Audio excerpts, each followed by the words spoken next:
Tinutulog ka sa magbuhay sa mga apostol. Si Pedro imo, karon na ilang na ang Diyos walay pinangalan. Nasayon ka mo ni atong dakong kinabuhi sa yuta sa Israel. Nagsugod kini sa Galilea, tuman sa pagwagi ng buwan, ay tungod sa bunyo. Nasayon ka mo ni imoy ka Jesus na Nazaret mo, na gibubuan sa Diyos sa gahong sa Espiritu Santo. Niadto siya sa tanang dapit, ug giagyo niya ang tanang hilawan, kay ang Diyos diha man kaniya.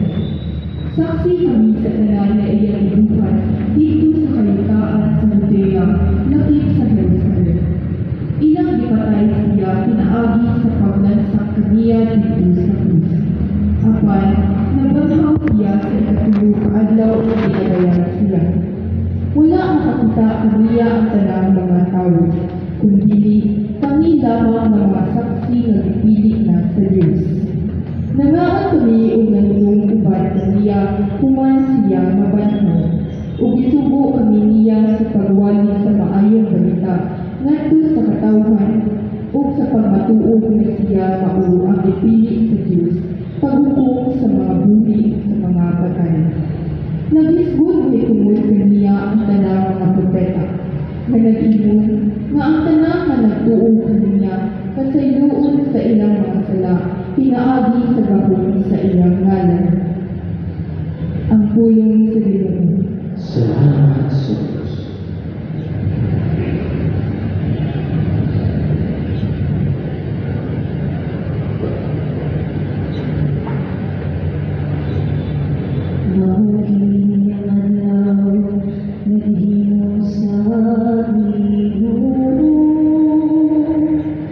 Magsaya kita,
Pinutlo, gikan sa sulat ni San Pablo, ngadto sa taga-Colosas.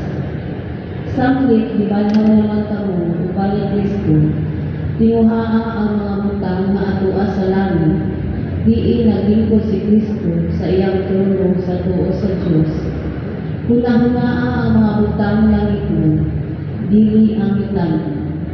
Kay namatay na kamo, ng inyong binabuhi, natago uban ni Kristo diha sa Diyos. Ang matuon ninyong kinabuhi, mao si Kristo, ug ginipakita niya, makita usab kamo, ubad kaniya ug moambit sa himaya niya. Ang pulong sa Ginoo. Salamat sa Diyos.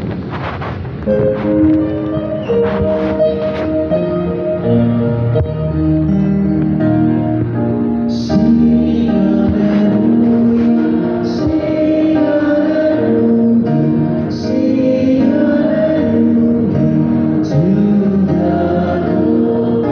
Sing hallelujah, sing hallelujah, sing hallelujah to the Lord. Sing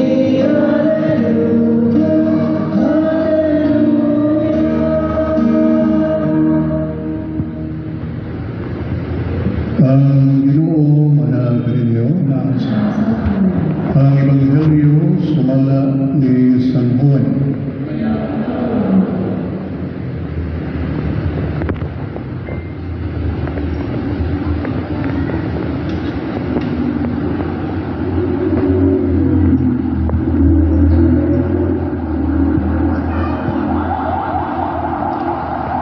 Sa iyo sa Domingo sa buntag, samtang higit pa, si Maria Magdalena miadto sa lubnganan ug nakita niya ang mga bato naligid na gikan sa baba sa lubnganan. Midagan siya miadto kag Simon Pedro ug sa tinun-an nagimahal ni Jesus ug giingnan niya sila. Gikuha nila sa lubnganan ang Ginoo. Wala na kami may balor kung haing nila ibutang siya. Unya si Pedro ang laing tinunan nangadto sa lubnganan. Nagdagan sila duha, apan ang maong tinunan mas kusog na midagan ay kang Pedro o nahilunag pag-abot sa lubnganan. Itikubo siya ug iyang nakita ang panapton na lino. Apan wa siya mosulod. Miabot si Simon Pedro sunod kaniya o midiretso siya ngadto sa lubnganan o nakita niya dito ang panapton na lino ug ang panapton nga giputos sa ulo ni Jesus. Wa kini mahitipon sa panapton nga lino dili gilugot o gilaing pagbutang. Unya kadtong tinun-an nga nahilunag pag-abot sa lubnganan misulod usab o nakakita siya o nituo. Wala gihapon sila makasabot sa bahin sa kasulatan nga ingon nga mabanhaw siya.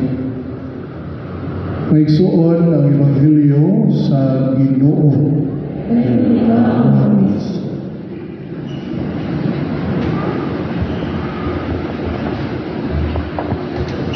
Doon ako yung amigo na pari na maanyong kayo sa musika. Sa nagtuon pa siya dito sa San Jose Seminary dito sa Ateneo, doon na siya i-compose na kanta. Pero dibase niya sa Salmo. So ang lyrics, hindi niya original, paraphrasing sa Salmo. Pero ang tulo ni nahimo din siyang mayroong tampong na sikat na awit sa mga kasaulugan na espirituhan, simbahan. Kanya, nailan siya nga awit. Una, ang iyang Tagalog version. Pero dili subo i-translate ni nindot kayong pagka-translate ni anhing Monsignor Rudy Villanueva, ang ato yung kompositor. Kunya kini mo ang awit, nahimong karantahon panahon sa ordinasyon, gani nahimo na awit panahon sa kasal, kung dagkong nahitabo. O kini ibase sa ato ang salmo responsorio karon adlaw. Kay nung tingali mo, tagsar ko kantas mo wali, kung nung dumali ang first line na, kini ang adlaw na gihimo sa gimo, magsabihan kita o magmaya. Kini mo ang napuno, kini mo ang salmo, maugay ipilig sa simbahan, di adlaw, di sa ulo na to, ang labing dakong piyesta. Angay itong magsalya, angay itong magmaya. Kaya kung di sa ulo, pero ang pagkapanahon. Sige.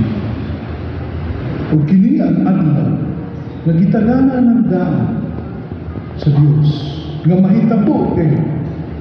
Kung kung nakatambol mo sa misa kagabi, pagbindita na doon sa bagong tubig, bagong kalayo, dihay daghang mga pagbasa gikan sa balaang kasulatan. Unya atong ibawan na originally, nindot kayo ang kinabuhi sa tao. Gimugna ang tanan alam sa tao. Apan ang tao nakasal. Nagpadayon gihapon ang Diyos sa pagkapot sa tao o diha sa kasaysayan sa kaluwasan, diha sa Exodo sa mga propeta, makita nato kung giunsa sa Diyos hinay-hinay diha sa kasaysayan sa kalibutan nga ang tao mahibalik kanina. Nasa laing awit ni San Pablo malatandong siya, kay gihigom mo sa Diyos ang kalibutan. Busa iyang ipadala ang iyang buktong anak. Ang kinsa nga butuo kaniya, dili mangatay o dili nakabatun sa kinabuhi. Dahil nahitabo sa krus ang kamatayon sa Ginoo. Apan wala matapos. Kay ang isaad niya nga kaluwasan nga maghatag og bag-ong kinabuhi, natuman kayo dili lamang sa wali o mga panaag kaniadto sa mga propeta, sa wali sa atong Ginoong Jesucristo, nga sa mga milagro kundi diha sa kamatayon nga mao'y nagdala o man sa tuwa ka adlaw sa iyang pagkabanhaw.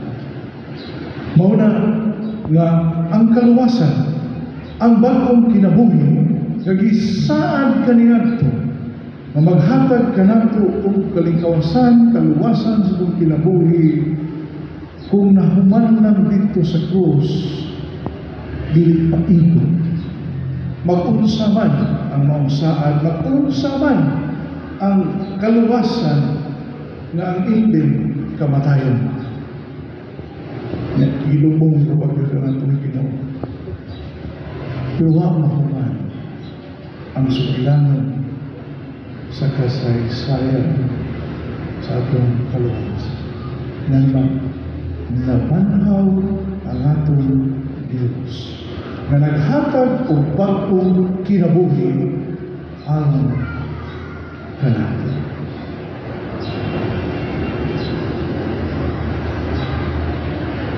Doon katuyuan sa atong kaugalingong opinyon na ang pagkabanhaw na hitabo sa sayo sa kapuntahan. Wala kibaw sa prasa, pero sumala sa Ebanghelyo, nahibawan nila sa mga tinulaan ni Jesus nga nabanhaw siya. Dili ito kung kinakita nila nga mibarog ang Ginoo, gikan siyang lugnanan. Walay nakakita sa eksaktong panahon kang ila nakita unsa man nga mao'y nagdala nila sa pagtuo sa maong pagkabanhaw na nagdala o kaluwasa. It was an empty tomb. Lugnanan na wala na'y Ginoo. Kung ang panagtol na mo'y nagbungkos sa itong Ginoo diha sa iyang kamatayon, gipilo na at pasabot wala na diha ang gibungkos sa maong gibungkusan sa maong apan hindi maong lugnanan na wala na'y gilubong. Lugnanan sa Panginoon Jesucristo, gilubong niya ng gabi sa Biyernes Santo. O diha sa mga lugnanan sa buok Sabado, kini naghatag sa katumanan, una sa kanan sa kadaugan sa Diyos, kadaugan gikan sa kamatayon ngadto sa kinabuhi, gikan sa sala ngadto sa grasya, gikan sa kalwidin ngadto sa kahayan. O diha-diha na itabot ni dahil sa kinabuhi sa unang tao na nakaamgo sa pagkabanhaw sa pagkabanhaw. Dili ang mga tinulaan ng mga lalaki, kundi si Maria Magdalena. Nga diha sa balang kasulatan, makasalanan tayo kinabuhi. Nagpuyo sa kangitid, ako naghimo na tinulaan sa itong Ginoo diha sa pagkabanhaw sa itong Ginoo. Nahimo siyang matubuon gikan sa kinabuhi sa kangitid, gikan sa kinabuhi sa sala, gikan sa kinabuhi sa kalisod. Nag-angkon na sa niya ang bagong kinabuhi, ang kahayag, ang pagkabanhaw. Umausap ni ang ating pagtuo ng igsoon ng Kristo. Ano na daw? Kining bagong kinabuhi, gikan sa kahintang sa sala, sa panahon na kita gibuhay-buhayan. Ang bagong kinabuhi, ang pagkabanhaw, na dili na kita mga anak sa kanya, nga mga ulipon sa sala, tungod sa dakong buhat kung pa sa Ginoo nagpakamatay sa krus kung nagbanhaw siya. Kitang tao nga sa sinuganan dito kayo mga itong kinabuhi, wala kita'y sala. Apan nagpalayo ang tao sa Ginoo, paghihatagan ang bagong kinabuhi ang mga tao dito sa krus o diha sa pagkabanhaw sa Ginoo. Umaw na nakita at tunay ikong grasya o kahung na ninipagpanaw na ito sa atong kinabuhi. Bisan pa man gapas ang ihapon ta sa krus sa atong ang pagkatawhanon, apan sa unahan anaa ang kadaugan, anaa ang kinabuhi, anaa ang pagkabanhaw na gipukita sa atong Ginoo. Muna ang tinuganay na sumusunod ni Kristo, dili kayo mawagtang sa pagla. Kaya mahitabo, mga atong kinabuhi, bisan naakatanin ng kalimutan, makasinati o kalisod, makasinati mapait, makasinati kamatayan. Pagdili na mao'y katapusan sa atong kinabuhi. Kaya ang pagkabanhaw na nahitabo ni Jesus. Ang pagkabanhaw niya na may nagliko ni Maria Magdalena, mao pagkabanhaw na maghimo sa matag usa ka nato na magpalaugon sa kinabuhi, gikan sa kaligni, gikan sa sala, gikan sa kamatayon, ngadto sa kahaya, ngadto sa kinabuhi mo ay katapusan, ngadto sa grasya sa Diyos. Kung mauna naniling adlawan, maawit nila. Hindi ang adlaw nagihino sa Ginoo. Magsadya kita o magmaya. Alleluia, Alleluia, Alleluia. Salamat sa Ginoo. Nagatulong sa Diyos Amahan, magagagamon sa tanan, mag-ubuhat sa langit o sa iyo. O kang Jesucristo ay ang anak ito. Ipanangin sa pagkain sa Espiritu Santo, ianak ni Maria Regina, isakit sulit sa pilar, lansas sa kubos sa tayo, ikonsad sa mga minatay, sa katulungan lang naman, sa kanyang nagagahal sa gikan dito, para siya hukum sa mga uli sa mga nagagawa sa Espiritu sa Iglesia sa kapitan sa mga santos kapasayuan sa pagkaban ng asawas sa kinabuhi ng